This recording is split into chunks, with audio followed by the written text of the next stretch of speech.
Ponnani തൃക്കാവിലെ എംഎൽഎയുടെ camp ഓഫീസിന് മുന്നിലെ നഗരസഭാ റോഡ് തകർന്ന് മാസങ്ങൾ പിന്നിട്ടിട്ടും അറ്റകുറ്റപ്പണി നടത്താത്തതിൽ പ്രതിഷേധിച്ച് എംഎൽഎ ഓഫീസിന് മുന്നിൽ ചൂണ്ടയിട്ട് യുഡിഎഫ് കൗൺസിലർമാരുടെ പ്രതിഷേധം.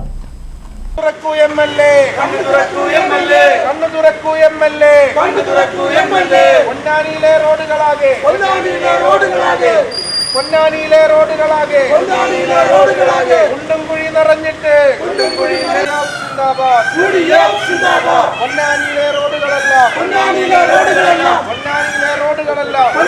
നഗരത്തിലെ റോഡുകളെല്ലാം തകർന്ന സാഹചര്യത്തിൽ എംഎൽഎയുടെ ക്യാമ്പ് ഓഫീസിന് മുന്നിലെ റോഡ് പോലും കുളമായി കിടക്കുന്ന സാഹചര്യം നഗരസഭയ്ക്ക് തന്നെ നാണക്കേടാണെന്ന് യുഡിഎഫ് കൗൺസിലർമാർ കുറ്റപ്പെടുത്തി. കുളത്തിന് സമാനമായ റോഡിൽ മീൻ പിടിച്ചാണ് പ്രതിഷേധിച്ചത്. തകർന്ന റോഡുകൾ അറ്റകുറ്റപ്പണി സമയബന്ധിതമായി പൂർത്തീകരിക്കാൻ ഉദ്യോഗസ്ഥർ തയ്യാറാവാത്തത് എംഎൽഎയുടെ പിടിപ്പുകേട് മൂലമാണെന്നും പൊന്നാനിയുടെ എംഎൽഎയും ചെയർമാനും റബ്ബർ സ്റ്റാമ്പുകളായി മാറിയെന്നും പ്രതിപക്ഷ നേതാവ് ഫർഹാൻ BM കുറ്റപ്പെടുത്തി. ഓരോ ദിവസവും നിരവധി പേരാണ് പൊന്നാനിയിലെ റോഡുകളിലെ കുഴിയിൽ വീഴുന്ന സാഹചര്യം ഉണ്ടായിട്ടുള്ളത്. ഒരുപാട് വിദ്യാർത്ഥികൾ, പൊതുജനങ്ങൾ, പ്രായമായവരെല്ലാം തന്നെ വലിയ രൂപത്തിൽ പ്രയാസം അനുഭവിക്കുന്ന ഒരു സ്ഥിതിവിശേഷമാണ് പൊന്നാനിയിലുള്ളത്.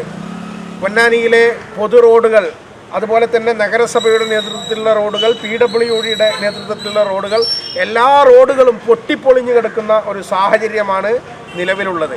അതുകൊണ്ട് തന്നെ അടിയന്തരമായി പരിഹാരം കാണണമെന്നാവശ്യപ്പെട്ടുകൊണ്ട് UDFന്റെ നേതൃത്വത്തിൽ നിരവധിയായ സമരങ്ങൾ മുസ്ലിം ലീഗിൻ്റെ, കോൺഗ്രസിൻ്റെ, യൂത്ത് കോൺഗ്രസിൻ്റെ, യൂത്ത് ലീഗിൻ്റെ, അതുപോലെ തന്നെ നഗരസഭയിൽ ഞങ്ങളുടെ കൗൺസിലർമാരുടെ ഒക്കെ നേതൃത്വത്തിൽ നിരന്തരമായ സമര പരമ്പരയാണ് പൊന്നാനിയിൽ കഴിഞ്ഞ ദിവസങ്ങളിലൊക്കെ ഉണ്ടായിട്ടുള്ളത്. അനുപമ മുരളീധരൻ, ആയിഷ അബ്ദു, ഷബ്ന അസ്മി, മിനി ജയപ്രകാശ്, റാഷിദ് നാലകത്ത്, KM ഇസ്മായിൽ, പ്രിയങ്ക വേലായുധൻ എന്നിവർ നേതൃത്വം നൽകി. NCV news Ponnani.